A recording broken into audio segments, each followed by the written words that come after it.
공업통계학 Engineering Statistics Continuous Probability Distribution 연소확률 분포 동영상 강의입니다. 네, 학창시절의 만화 이야기를 하고 있는데요. 아까 그 드래곤볼 얘기를 좀 하다가 말았습니다. 그 앞에 너무 길게 얘기를 해서 두 번째는 좀 간단하게 얘기를 해야 될 것 같은데 드래곤볼 얘기 어, 길게 안 할 수가 없어요. 근데 이게 사실 이거는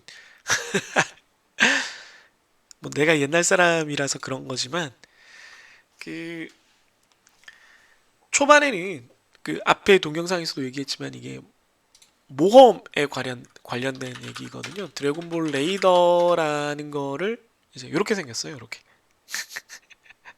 이걸 가지고 여기 삐링삐링 내 위치를 기준으로 드래곤볼이 어디 있는지가 이렇게 표현이 되면 거기 가면 이 드래곤볼을 찾고 드래곤볼 7개를 모으면 용신이 뭔가 소원을 이루어 주는 거죠.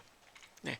그렇게 해서 뭐 소원도 이루고 뭐 자기가 이제 그 소원을 이루는 과정에서 악의 단체에도 처부수고 뭐 의도치 않게 그리고 자기랑 경쟁을 하는 어떤 그 무술을 배우게 되고 여기 대머리 할아버지 거북선인이라고 번역됐던 나중에 정발본에서는 무천도사라고 불리는 할아버지한테 무술도 배우고 뭐 그렇게 됩니다. 친구도 사귀고 그러다가 이제 뭐 천하제일 무술 대회라는 걸 나가가지고 더 센 적을 만나고 그러다가 그 피콜로라는 그 전대의 악인이 이제 부활해서 걔를 다시 이제 복인해야 되는 싸움까지를 하는 게 아마 일부 정도가 될 거예요.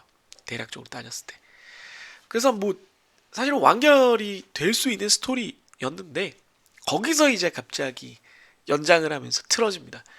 외계에서 얘가 사실은 지구인이 아니고 사이어인이라는 전투 종족인데 그 사이어인들이 거의 멸망을 했고 그 프리저라는 놈 때문에 얘인데요. 멸망을 했고 걔가 이제 걔 때문에 멸망을 한 나머지 사이어인들 요 베지터가 뭐 지구로 와서 뭐 얘를 만나게 되고 뭐 이런 식으로 갑자기 우주로 범위가 넓어지고 그리고 계속 새로운 적이 나타나는 이제 단계로 진행이 됩니다. 그래서 이제 뭐 이 유행이 지나가서 여러분들이 안 쓰는 말일 수도 있는데 뭐 원피스에서 보면은 주인공인 루피가 각성을 하면서 기어 세컨드, 기어 서드 뭐 이렇게 하잖아요. 그것도 드래곤볼에서 모티브를 얻은 거예요. 물론 뭐 레벨업 하는 거는 다 많이 있지만 레벨업 하는 거 자체를 시각적으로 보여주면서 임팩트를 줘야 되는데 이게 이제 전설 속에서만 전해지던 사이어인이 어떤 궁극의 상태가 되면 초사이어인이 돼서 어마어마한 능력을 갖게 된다. 그거를 이제 이 드래곤볼의 주인공인 손오공이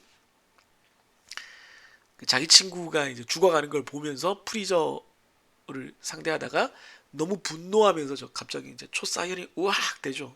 그게 아마 20몇 권이었던 것 같은데 그걸 봤을 때의 해적판으로 이렇게 아까 말한 손바닥만한 그 만화책으로 처음 봤을 때의 흥분을 잊을 수가 없어요. 초사이어인 얘기가 나오면서 그래 결국은 손오공이 하겠지라고 누가 봐도 주인공이 그걸 하겠지. 근데 이게 어떻게 표현이 될까 막 그 악당인 프리저는 막 몸집이 커졌다가 괴물처럼 생겼다 이렇게 막 변신하고 있는데 손오공도 뭐 그런 걸로 변신을 하게 될까 아니면은 그 아까 말한 일부에서 막 모험을 즐길 때는 얘가 달을 보면 원숭이로 변했었거든요. 그래서 원숭이로 변화하는 걸까? 뭐 여러 가지 상상을 했었는데 그게 아니고 굉장히 좀 판타지적인 그 게임에 나올 것 같은 이렇게 섬광이 몸에서 뿜어져 나오고 머리가 이렇게 삐죽 서는 이런 형태로 변신을 하는 거죠. 우와 그래서 많은 게임들이 이게 여러분들 90년대예요. 그 이후로 많은 게임들이 여러분들이 RPG 게임이든 MMORPG 게임이든 그런 걸 할 때 캐릭터가 뭐 이렇게 레벨업을 하거나 특정 기술을 시전하거나 오라가 이렇게 발생을 할 때 푸슝 하고 이렇게 확 색깔이 이제 반투명 색깔이 이렇게 덮어지면서 이렇게 섬광이 나오고 이런 컨셉 자체도 여기서 이제 많이 영감을 얻었죠. 뭐 다른 데서도 영감을 받을 수 있겠지만 그래서 원래 만화책에서는 흑백이었지만 컨셉은 이런 노란색 느낌이었습니다. 초사이어인. 네. 요런 거죠. 요런 느낌이었습니다. 그래서 이 장면의 그 충격과 희열을 잊을 수가 없어요. 학교에 갔는데 중학교 때였던 걸로 기억하는데 초6이었는지 중1 정도였던 것 같아요. 모든 애들이 다 이 얘기를 하고 있었어요. 야, 초사이언 변신한 거 봤냐? 초사이언 변신해. 초사이언 변신했어. 그러니까 그걸 해석판을 안 볼 수가 없어요. 이건 하루만 지나면 늦어지기 때문에 이게 이미 스포가 다 나오기 때문에 이걸 빨리 봐야 되는 거예요. 막 미치겠는 거예요. 수업 시간에 안 본 애들은 막 다리를 떱니다. 이거 봐야 되는데 초사이언 변신했다. 도대체 어떻게 됐을까 막. 그 정도로 정말 모든 남학생들 같은 경우는 거의 100% 네, 여기에 빠져 있었던 그런 만화고요. 나중 가면은 계속 또 새로운 적이 나오고 또 새로운 적이 나오고 그 이 작가는 어느 정도 마무리를 짓고 싶지만 출판사와 이게 어마어마한 돈을 벌었기 때문에 정말 전대미문 수준의 돈을 벌어들이고 있었기 때문에 이게 아직도 파생 작품과 애니와 이런 게 계속 나오거든요. 뭐 게임이나 이런 거는 물론이고 전 세계 어디를 가도 손오공을 알아봐요. 피카츄급이에요, 사실. 그래서 계속 연장을 하자고 하니 계속 이제 새로운 캐릭터를 이제 작가가 집어넣는 건데 약간 즉흥적으로 그러면서도 만화가 처지지 않고 유치해지지 않고 새로운 캐릭터들에게 다 어느 정도의 합리적인 서사를 부여하면서 끌고 가서 딱 마무리를 지었어요. 마무리는 사실은 지나치게 낙관적으로 끝나기는 했습니다만은 아무튼 굉장히 좀 뭉클해지는 순간이 많았던 그런 만화가 아닌가. 그래서 아직도 아까도 말했지만 저에게는 요 일부의 요 어렸던 손오공과 그 친구들의 모습으로 제 기억 속에는 남아있고 내가 어떤 만화나 영화나 드라마의 주인공이 되고 싶다는 생각을 어릴 때부터 뭐 지금 40을 달려가는 지금도 계속하고는 있지만 그런 생각을 그 중에 누구가 되고 싶냐는 생각을 가장 강렬하게 많이 했냐라고 한다면 역시 손오공이겠죠. 네, 저렇게 자유롭게 구름을 타고 다니면서 설레는 모험을 친구들과 함께 하는 그런 존재이고 싶었던 소년의 마음을 가득가득 추억으로 채워준 네, 드래곤볼이었습니다.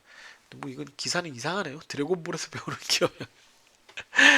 네, 드래곤볼 얘기를 두 타임이나 했고요. 예, 한 번 더 하게 된다면 그때는 다른 만화 얘기를 좀 하도록 할게요.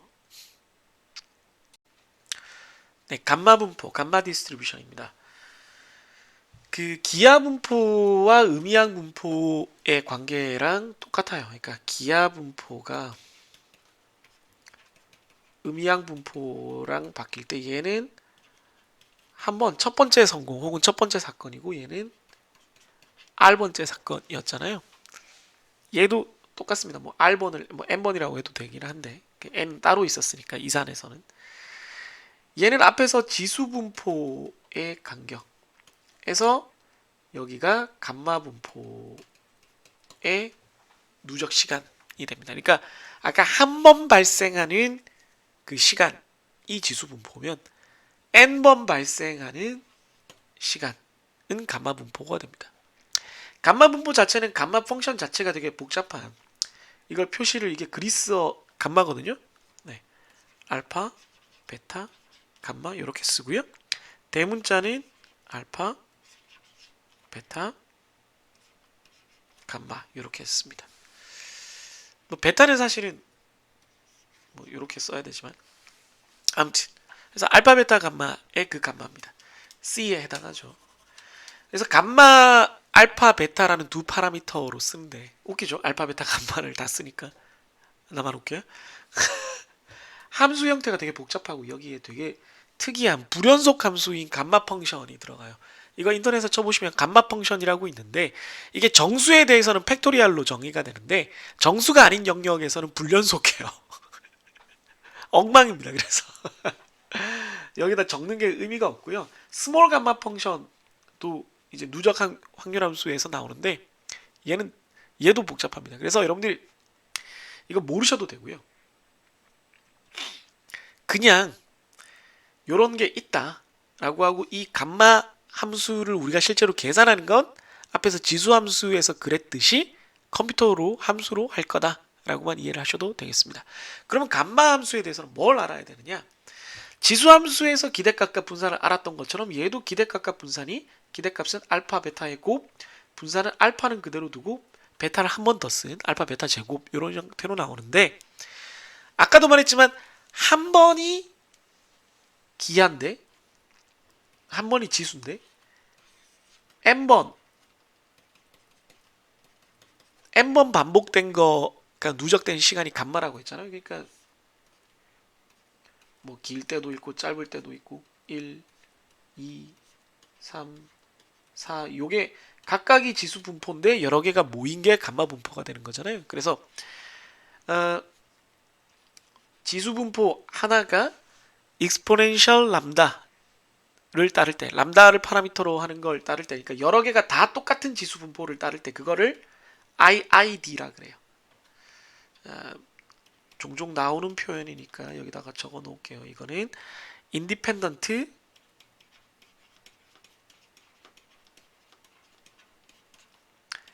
identical D는 distribution입니다. 이건 약자로 적을게요. 독립적이고 그러니까xi가 여러 개일 거 아니에요. x1, x2, x3가 여러 개인데 독립적이고 identical 다 똑같은 분포를 따른다는 거예요. 그러니까 여러 개의 확률 변수가 서로 독립적인데 각각의 분포 모양은 똑같은 걸 따를 때 IID라고 씁니다. 그래서 xi가 IID exponential 람다일 때 그러니까 다 똑같은 확률 분포를 따르는데 서로 상관은 독립적이에요. 그러니까 상관계수가 0일 때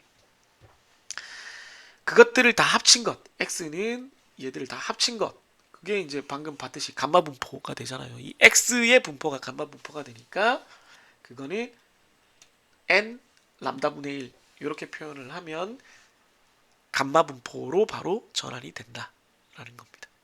따라서 만약에 이 개수가 한 개면 한 개는 익스포넨셜이라고 그랬잖아요. 그래서 감마 분포에다가 1과 람다분의 1을 넣으면 그게 익스포넨셜 지수 분포 람다랑 똑같습니다. 이게 이런 특수 케이스가 됩니다. 이거 말고 뭐 얼랑 분포도 있고 한데 이번 학기에는 거기까지는 안 가고 그냥 지수 분포와 감마 분포의 관계가 기하 분포와 음양 분포와의 관계처럼 이렇게 된다. 그리고 요 지수 분포를 누적해서 감마 분포를 만드는 과정을 이렇게 우리가 이해할 수 있고 그걸 IID라고 이렇게 부른다. 네, 같은 분포가 여러 개. 지수 분포에 대해서만 되는 게 아니에요. 어떤 분포든 똑같은 분포를 따르는 확률 변수들이 여러 개 있을 때 IID를 쓸 수 있는 겁니다. 요거는 이제 예제를 보면서 바로 포화성 분포 설명을 안 했군요. 포화성 분포와의 관계를 보겠습니다. 아까 요거 하나에 대해서 지수 분포가 포화성 분포가 한 번 발생할 때의 시간이라 그랬잖아요.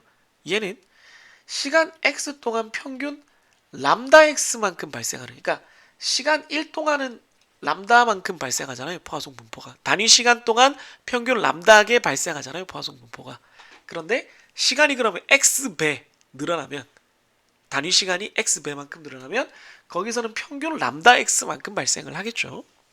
그렇게 발생하는 포화성 분포가 있는데 그게 n번 발생할 확률이 바로 감마 분포다.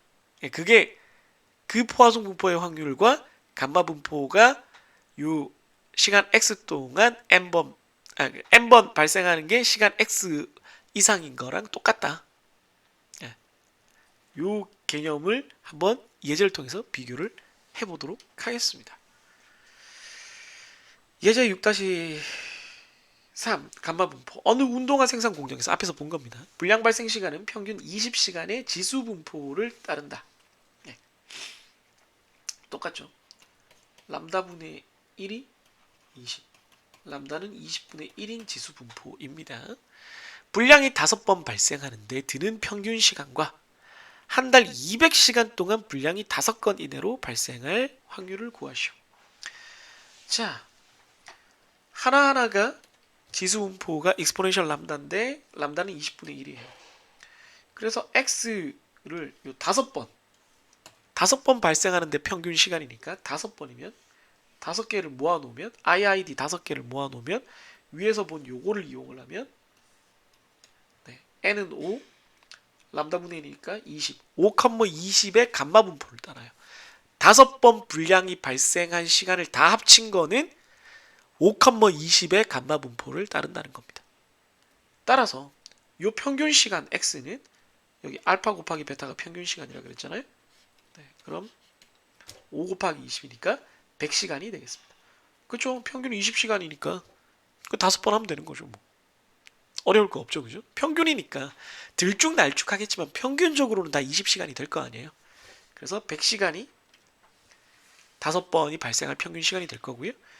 그러면 200시간 동안 분량이 5건 이내라는 거는 5번째 발생이 200시간을 넘긴다는 거랑 같습니다. 요게 이제 포인트입니다.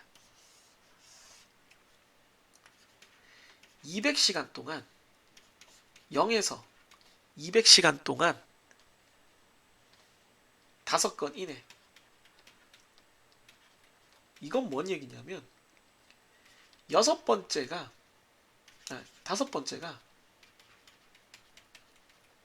5번째 발생이 200시간 이후라는 거죠. 이해되세요? 200시간 동안 5번보다 적게 발생한다 라는 거는 5번째 발생이 200시간 너머에 있다는 거예요.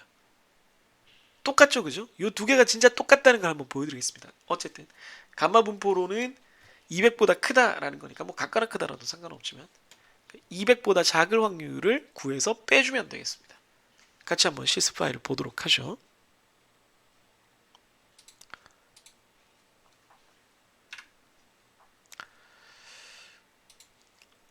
네. 방금 봤던 문제를 적은 거고요.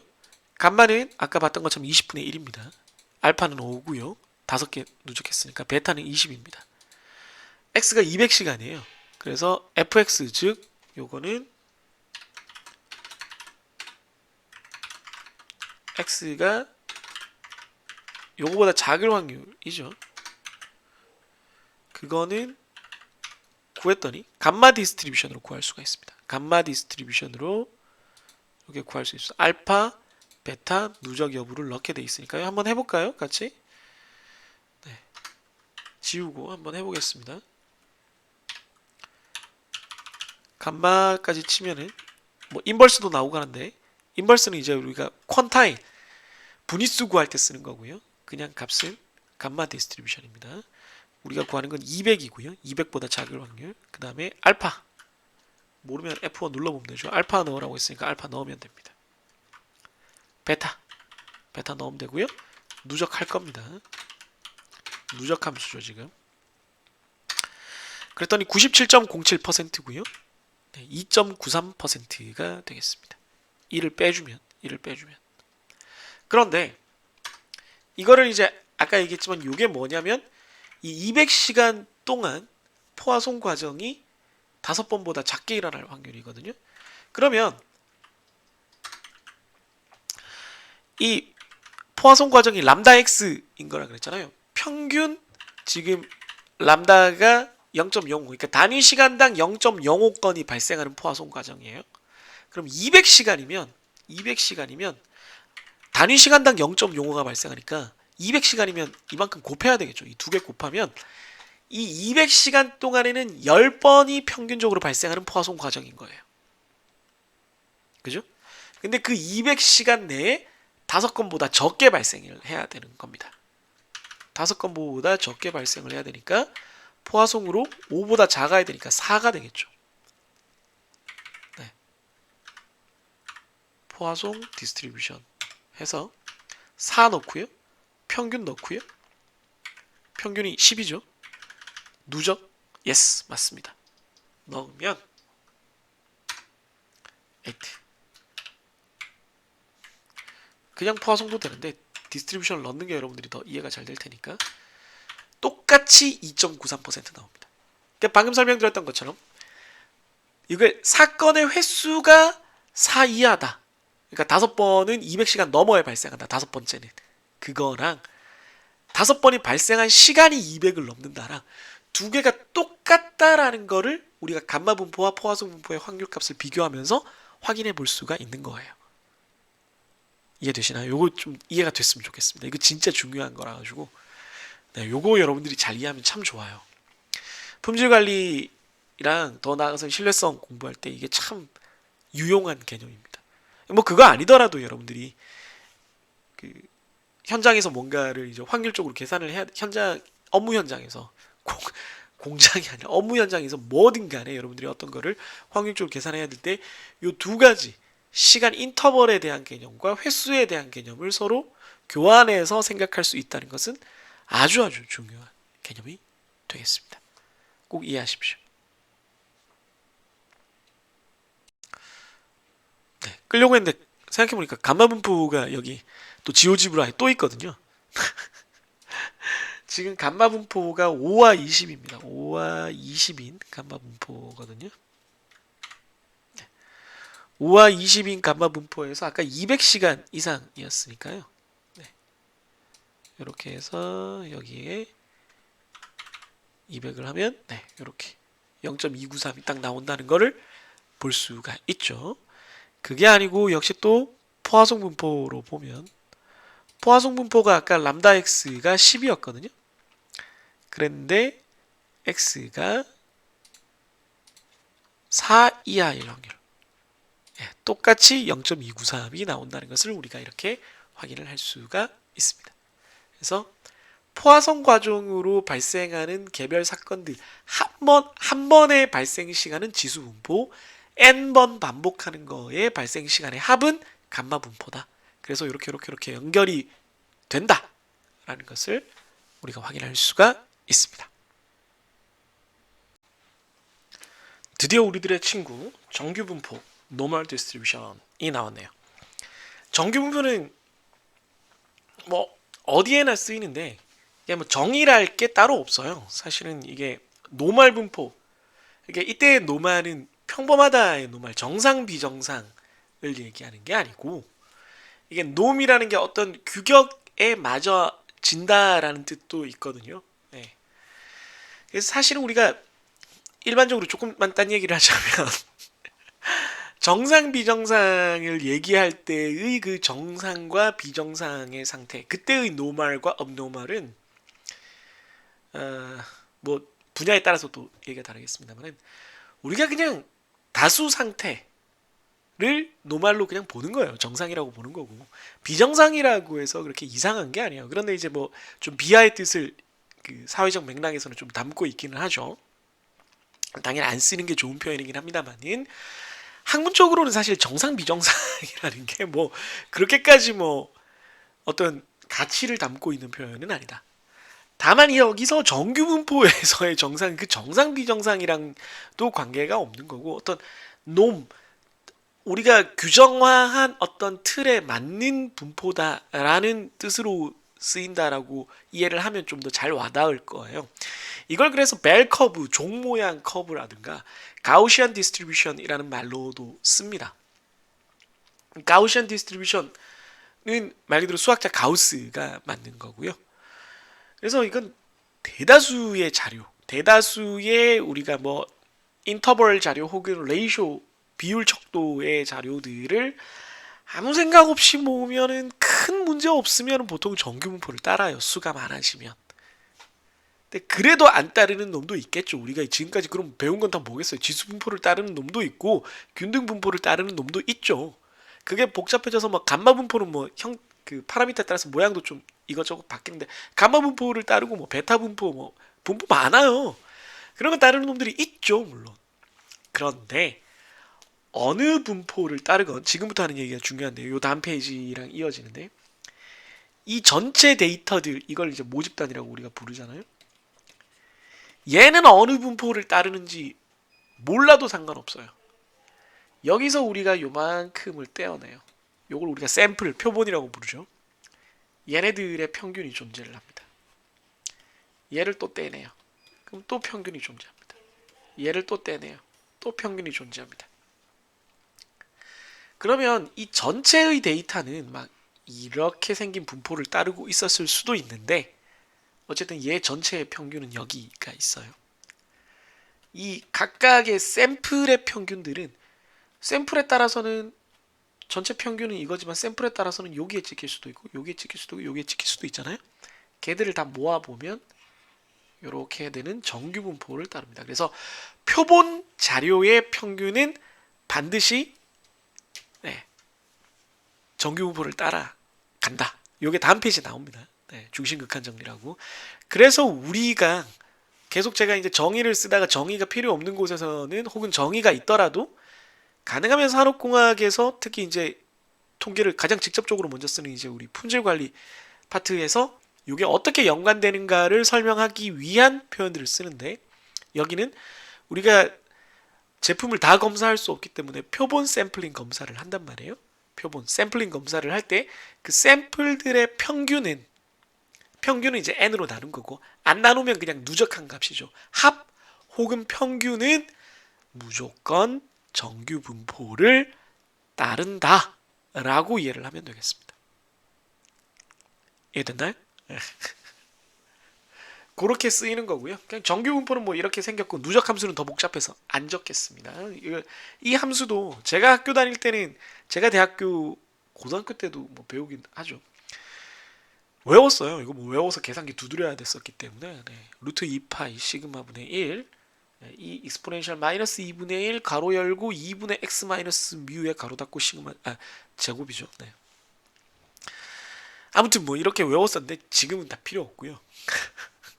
여러분들은 이걸 어떻게 알아두어야 되냐면 앞에 분포들이 뭐 람다라는 파라미터를 쓰거나 알파 베타라는 파라미터를 쓰거나 이랬는데 얘는 평균과 분산만 알면은 정의가 되는 혹은 평균과 분산 그 자체로 정의가 되는 분포다. 뮤와 시그마 제곱이다. 그래서 우리가 보통 이런 식으로 표현을 해요. 네, 이런 식으로 평균과 표준 편차가 있으면 이런 모양이다라고 이제 정규 분포를 그리죠. 그래서 당연히 기대값은 뮤, 네, 파라미터 그 자체, 분산도 시그마 제곱이 되고요. 평균이 좌우대칭인 분포이기 때문에 평균이 중앙값이자 최빈값이 되는 그런 분포입니다. 그래서 정규 분포는 평균과 분산만 알면 되기 때문에 우리가 앞에서 배웠던 평균 분산에 대한 성질이 있었잖아요. x의 평균이 뮤이고 x의 분산이 시그마 제곱일 때 x에다가 뮤를 빼면은 얘는 평균이 얼마겠어요? 네. 이거의 평균은 원래 평균이 뮤였으니까 뮤 빼기 뮤면은 0이죠. 이거 상수니까 그냥 빼주면 되잖아요. 그러면 x에다가 자기 평균을 빼주는 순간 이 전체는 평균 0이 돼요. 그 다음에 이미 평균은 0이 됐지만 이 상태에서 이걸 이렇게 나눠버리면 그러니까 나눈다는 걸 이렇게 보니까 어렵지만 앞에 시그마 분의 1을 곱한다라고 보죠. 뭘 빼도 첫 단계에서 그냥 뺐을 때는 분산은 그대로겠죠. 모든 값들이 다 일제히 똑같은 간격으로 옆으로 이동한 거니까 분산 자체는 그대로일 거예요. 그런데 앞에 시그마 분의 1이라는 걸 곱하면 우리가 원래 분산에다가 앞에 상수의 제곱만큼을 곱해주게 돼 있잖아요. 분산. 앞에 평균과 분산의 식 한번 다시 보세요. 성질 다시 한번 확인하세요. 그러면 이렇게 1이 되죠. 따라서 평균이 뮤이고 분산이 시그마 제곱인 놈을 가지고 평균 빼준 다음에 표준 편차로 나눠줘 버리면은 평균 0이고 분산이 1인 놈이 돼요. 걔가 정규 분포를 따른다는 것만 알면은 걔의 평균과 분산만 알면은 정규 분포를 정의할 수 있거든요. 그러니까 평균 0이고 분산이 1, 표준 편차도 1이라는 걸 알았으니까 x 빼기 뮤를 시그마로 나눈 놈은 정규 분포인데 0, 1의 제곱을 따른다 라는 거를 알 수가 있겠죠. 그래서 이렇게 만드는 거, 그 어떤 정규 분포든 간에 이런 식으로 표준 정규 분포로 바꿀 수가 있습니다. 그걸 표준화라 그래요. 이렇게 만드는 걸 표준화라고 합니다. 이렇게 만드는 걸 표준화라고 하고, 요렇게 평균 0, 표준 편차 1인 정규 분포를 표준 정규 분포라 그래서 Z로 씁니다. Z로 씁니다. 예전에는 이걸 되게 많이 썼어요. 또 뭐 이 이후에도 다음 페이지에도 좀 쓰이는데 왜 많이 썼느냐? 정규 분포에 대해서 엑셀이나 컴퓨터 프로그램으로 계산해주는 계산기가 없었기 때문에 통계책 보면 아직도 있는데 뒤에 붙어 있어요. 이거를 표준 정규 분포 어떤 값에 대해서는 확률 값을 다 계산을 해놨어요.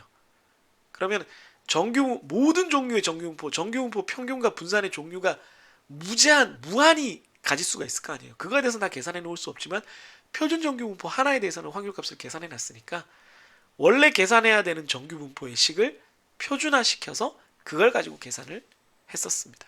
한번 보죠. 앞의 문제를 이제 계속 약간 변형해서 보는 예제입니다. 어느 운동화 생산 공정의 한 달 발생 불량품 수는 평균 10, 분산 10이다. 네, 포화송 이용해서 약간 비슷하게 만든 거예요. 그런 정규 분포를 따릅니다. 분산이 10이에요. 표준 편차가 아니고 시그마 제곱이 10입니다.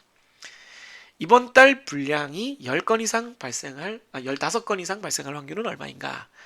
그러면 x가 정규 분포를 따르는데 평균 10, 분산이 10이니까 표준 편차는 루트 10이 되겠습니다. 그래서 x가 15보다 크다 라는 거는 1 빼기 x가 15보다 작다 라는 거니까 이렇게 구해서 하면 됩니다. 요 구하는 걸 한번 보고요. 근데 이렇게 해도 되고 x가 15보다 같거나 크다라고 해도 되고 양변을 똑같이 x를 g로 표준화하려면 x 빼기 15 그 다음에 나누기 루트 10을 해줘야 되니까 양변을 똑같이 해주면 요거는 g니까 이렇게 넣고요. 우변도 똑같이 해주면 x 빼기 10입니다. 죄송합니다. 평균 10 빼주고 루트 10으로 나눠주는 요 작업을 하게 되죠.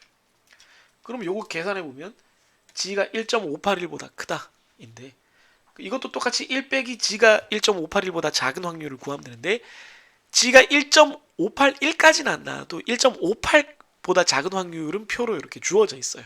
그거 가지고 예전에는 이렇게 구한 거예요. 근데 우리는 뭐 그럴 필요가 없으니까 둘 다 똑같은지만 보도록 하겠습니다. 네, 실제로 똑같은지만 한번 보도록 하죠.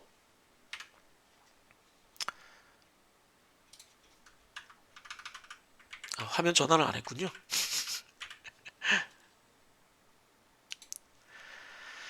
뮤가 10이고 평균이 10이고요. 네. 시그마가 분산이 아니고 시그마를 구해야 되니까 루트를 취했습니다. 3.162가 나오죠.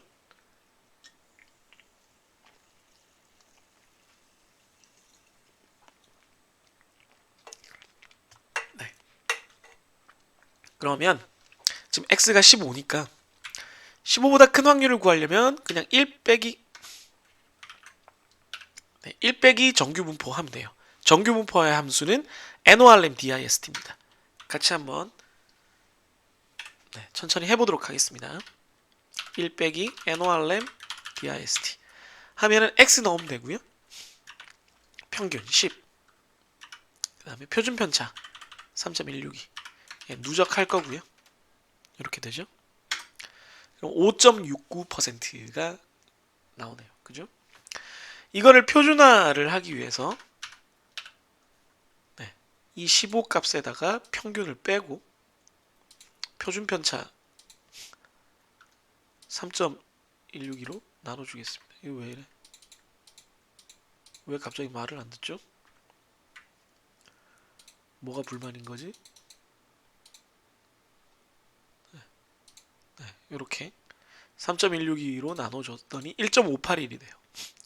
그럼 역시 표준 정규 분포를 쓰면 되는데 표준 정규 분포가 평균이 0이고 표준 편차 1인 정규 분포거든요. 뭐 다른 함수가 있는데 함수 뭐 자꾸 더 많이 외우려고 노력하지 마시고 1 빼기 표준 정규 분포로 1.581 평균 0, 표준 편차 1, 누적 똑같이 해주면 똑같은 값이 나온다는 거죠. 이렇게 두 가지가 똑같다는 것을 우리가 확인을 할 수가 있다는 그런 뜻입니다. 요거를 지오지브라에서 한번 보면 정규 분포 보겠습니다. 지금은 평균이 10 표준 편차는 아주 예쁘게는 안 나오겠네요. 이게 3.162였나요? 네. 그리고 x가 15보다 큰 확률 하면은 대충 5.69 나오죠. 표준 정규 분포가 없네요. 그러면 표준 정규 분포로 해서 평균 0, 표준 편차 1 놓고, 그 경우에는 우리가 표준화를 했을 때는 1.581이었거든요. 역시 똑같이 0.569가 나옵니다. 그래프가 예쁘죠? 좌우 대칭이고 아주 예쁘게 그려져 있습니다. 이걸 통해서 우리가 정규 분포에 대한 걸 계산을 할 수가 있다라는 거고요.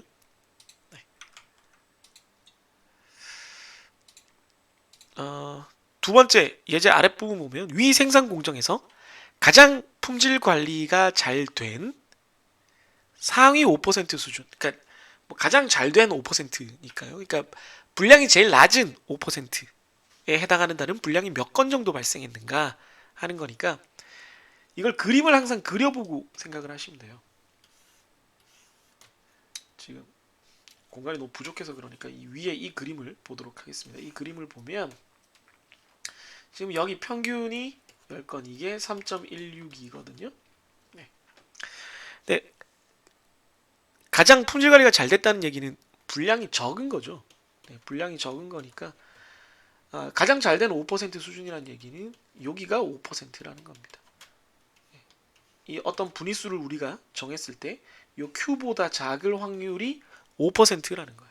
그걸 X라고 하면 X보다 작을 확률이 5%다. 이건 어떻게 구하냐? 역함수로 구합니다. 모든 확률 분포에서 요거는 역함수로 구할 수가 있습니다. 역함수는 다 인버스 펑션이어서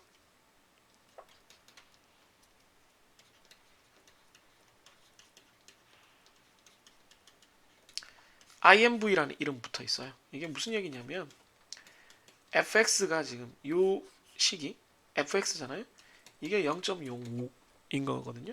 그러면 x는 f의 역함수 0.05가 되는 겁니다. 요거를 이제 스프레드시트로 하는 걸 한번 보여드릴게요. 역함수가 분포마다 당연히 다 다르겠죠. 분포마다 다 다른 걸 한번 보여드리겠습니다. 그래서 이게 P가 5%인 경우에 NORM IMV 표준 정규 분포의 역함수라는 게 있어요. 이걸 한번 같이 해보면 NORM.IMV 점이 있는 걸 되도록 쓰세요. 눈에도 잘 보이고요. 5% 넣고요.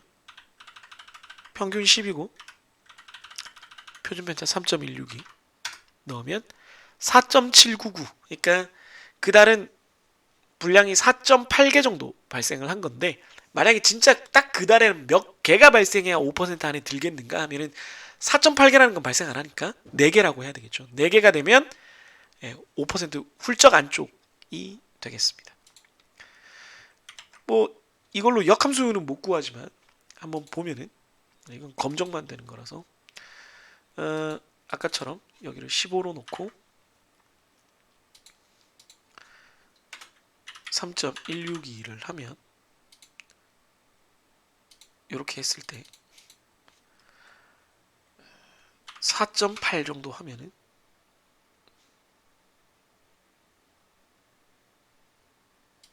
뭐죠?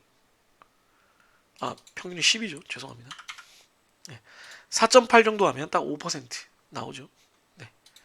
그래서 만약에 분량이 5개 발생하면 5.7% 정도 되니까 5%가 살짝 넘습니다.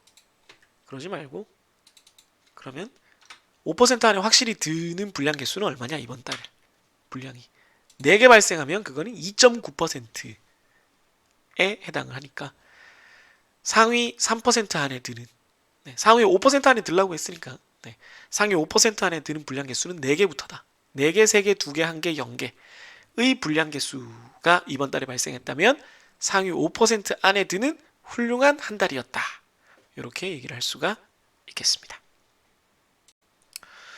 정규 분포하고 있는데요. 정규 분포의 성질 좀 짧고 최대한 컴팩트하게 한번 다뤄보도록 하겠습니다. 이게 연속 확률 분포 쪽에 오니까 뭐 식을 다루지 않는데도 계속 시간이 좀 늘어지네요. 좀 조정을 하든지 제가 이 커리큘럼을 새로 짠 거라서 좀 분량 조절 아닌데 분량 되게 적은데 혼자 정신 승리하고 있죠.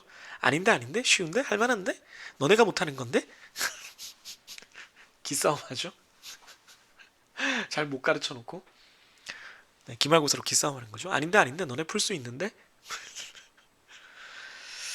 네, 정규 분포는 되게 많이 쓰이는 분포이기 때문에 여러분들이 다른 분포에 대해서는 뭐 그냥 개념 정도만 말씀을 드리지만 좀 정규 분포는 활용하는 쪽에 많이 할애를 해요. 특히 이제 이런 성질들을 좀 몇 가지 우리가 알면 좋은 것들이 있는데 우선 정규 분포는 선형 결합이 가능합니다.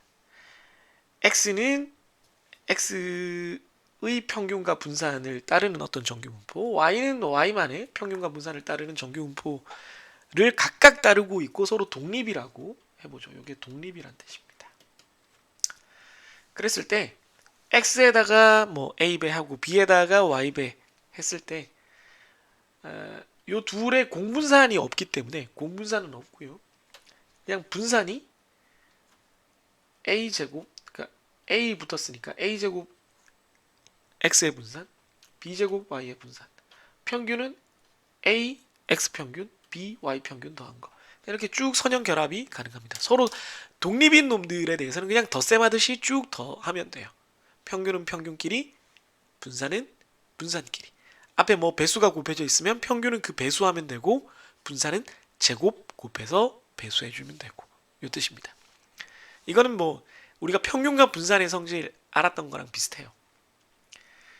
근데 요걸 가지고 이제 차근차근 빌드업을 하는 거예요. 세 번째 줄을 향해서.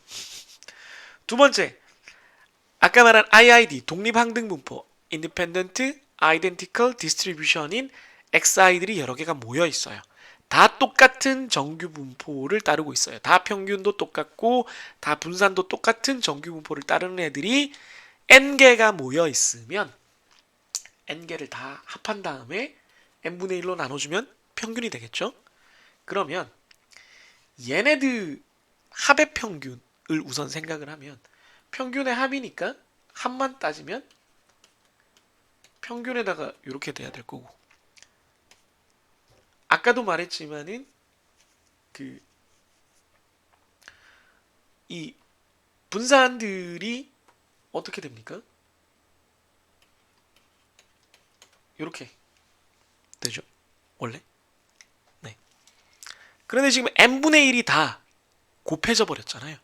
n분의 1이 다 곱해져 버리면 얘는 n분의 1 되는데 얘는 n제곱분의 1이 되니까 슉슉 그래서 n분의 시그마가 됩니다. n분의 시그마 제곱이 됩니다. 이해했어요? 합은 간단하죠. 그죠?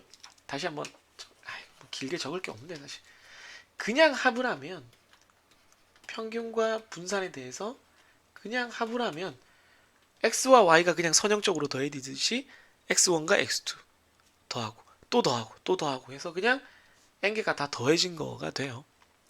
그런 다음에 이제 평균이니까 n분의 1을 곱한단 말이에요. 이 합에다가 이 합도 이런 정규분포를 따르는데 거기다가 n분의 1을 곱하면 평균은 n분의 1 그냥 이렇게 하면 되는데 분산은 이걸 제곱해야 된다 그랬잖아요. 그러면 슉슉 나누면 n분의 1이 남아서 여기에 이렇게 n분의 시그마 제곱으로 표현이 된다. 그래서 이 얘기가 뭐냐? 이게 표본이 원래 데이터들이 각각 정규 분포를 따를 때 걔의 표본의 평균 우리가 샘플 검사를 했을 때 그 샘플의 평균은 뮤 컴머 n분의 시그마 제곱의 정규 분포를 따른다 라고 볼 수 있는데 원래 분포에 비해서 분산이 작아지죠. n만큼 나눴으니까 당연하겠죠. 뭐 개수가 많아지면 많아질수록 원래 평균이 뮤의 근처에 존재하는 정규 분포가 되겠죠. 그런데 더 나아가서 분포를 몰라요. 분포는 모릅니다. 정규 분포는 뭐든 모르겠고 평균이 뮤이고 분산이 시그마 제곱인 어떤 분포를 따르고 있어요. 거기서 이제 계속 데이터를 하나씩 뽑는 거예요. 그럼 다 똑같은 분포를 따르는 놈으로부터 얻었다고 할 수가 있겠죠. 그래서 그게 아까 얘기한 그거예요. 여기서 데이터를 이렇게 뜯어오는 거예요. 뜯어와. 다 똑같은 분포를 원래 따르고 있었겠죠. 같은 집단이니까. 무슨 분포인지, 감마 분포인지 지수 분포인지 몰라. 알 수 없어. 그러나 걔네들의 평균도, 걔네들의 표본 평균도 완벽하게가 아니라 이렇게 물결치면 근사한다는 뜻입니다. 근사, approximate 하다는 뜻입니다. approximate.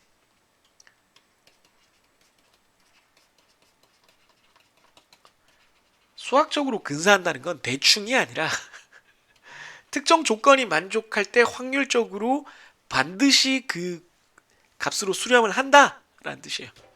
네. 언제? 이 경우는 조건이 데이터가 많아지면 많아질수록 확실히 이렇게 정규 분포로 수렴을 합니다. 중심극한 정리에서. 그래서 원래 분포가 정규 분포를 따를 때는 물론이고 그때는 뭐 100%고 그렇지 않을 때도 샘플의 평균은 원래의 각각 데이터의 분포랑 아무 상관없이 그 평균은 정규 분포를 따른다라는 게 그 유명한 중심 극한 정리, 영어로 센트럴 리미트, 자리가 모자라네, 시오럼입니다. 그래서 CLT라고 불러요. 되게 유명한 거고, 우리가 표본 검사, 샘플링 검사할 때 이 이론을 바탕으로 하게 됩니다. 그래서 여러분들 개념은 꼭 알아둬야 돼요.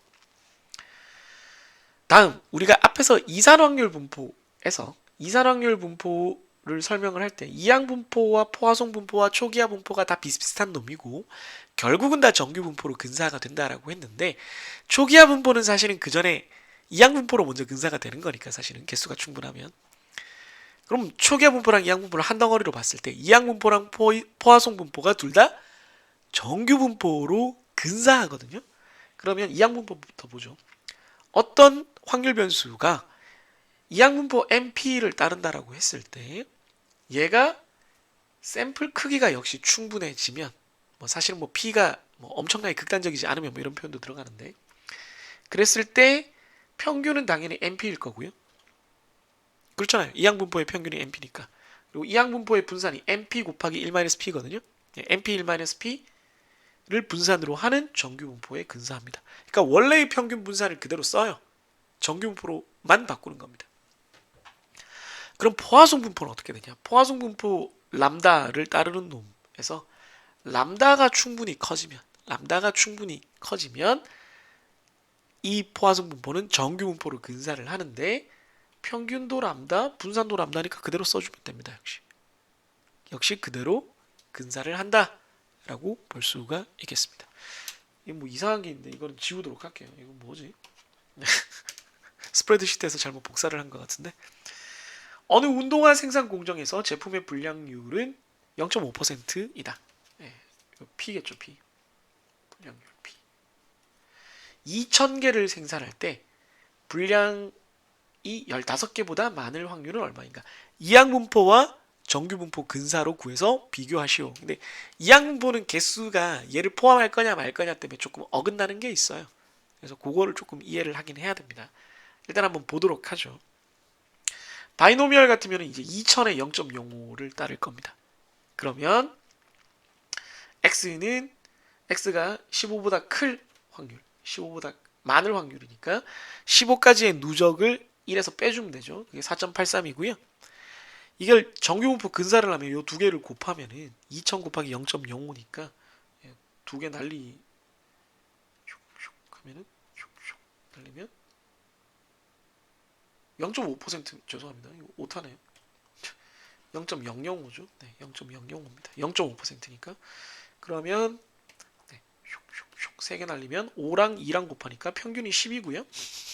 MP 곱하기 1-P 하면은 네, 분산이 대략 한 10 근처가 나올 건데, 네, 그거 루트 치하면 3.154가 나옵니다. 아까 3.162랑 비슷하게 맞추려고 이렇게 한 거예요. 그래서 이거에서 이제 15보다 큰 경우를 하면 5.65%로 조금 다릅니다. 그러니까 근사는 하는데 비슷한 값이 나오는데 똑같이는 안 나오는 거죠. 요거 같이 한번 또 스프레드시트로 보도록 하겠습니다.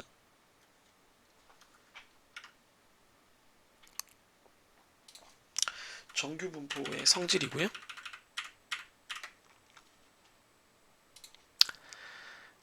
n이 2000이고 p가 0.5%니까 그냥 이거 바이노미얼 분포로 구할 때는 15에 대해서 1 마이너스 바이노미얼 디스트리뷰션을 해서요. 네, 15보다 큰 경우니까 14까지 해야 되겠네요. 14까지 하면 1을 빼주면 네, 36 네, 15 이상으로 지금 제가 구해놓은 거네요. 저거는 네, 일단 그냥 15 이상으로 해보겠습니다. 이상으로 하면은 아니죠. 죄송합니다. 15보다 큰 경우를 구해야 되겠죠. 15보다 큰 경우를 구하려면 15까지의 누적을 빼줘야 됩니다. 15, 그 다음에 n은 2000, p는 0.5% 누적하면은 4.83이 나와요. 그게 아니고 만약에 15를 포함하는 15 이상을 구한다라고 하면은 이걸 똑같은 식이니까 이렇게 복사를 하면 식이 깔끔하게 복사가 됩니다. 네.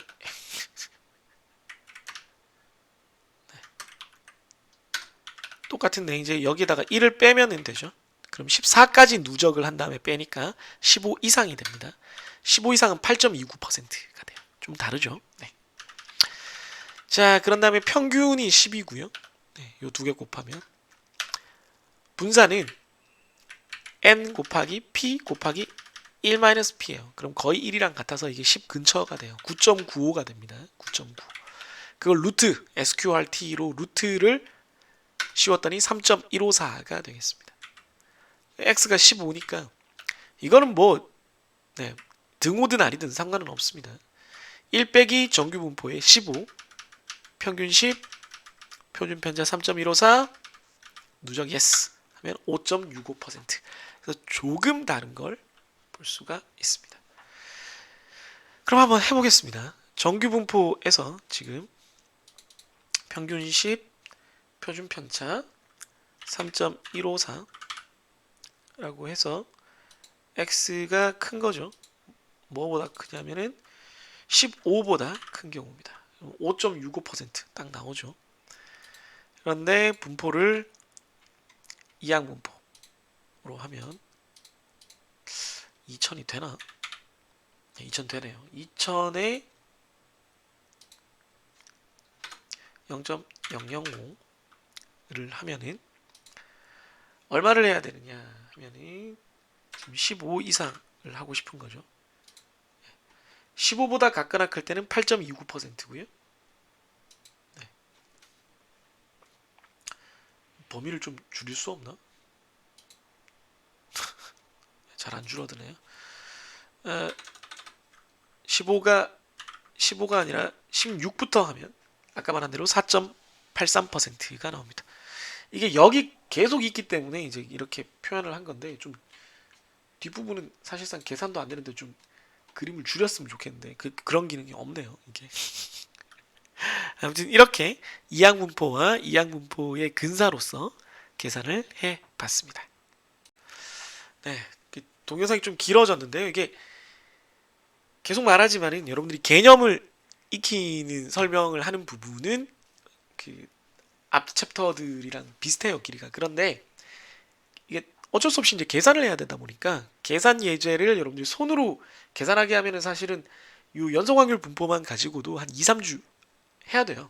근데 이제 그게 좀 현실적으로 알면 좋으나 현실적으로 쓰는 일이 별로 없다라고. 저도 정규 분포 손으로 계산한 거는 학부 1학년 때 빼고는 없어요. 아예 계산기로 이렇게 계산해 본 적이 다 엑셀과 프로그램으로 했지. 그래서 현실적으로 여러분들이 이 분포, 이 확률 계산을 해야 할 때 도움이 되는 쓸모가 있는 그 테크닉이라고 하기도 그래요. 이건 뭐 계산기 사용법을 알려주는 것에 가깝죠.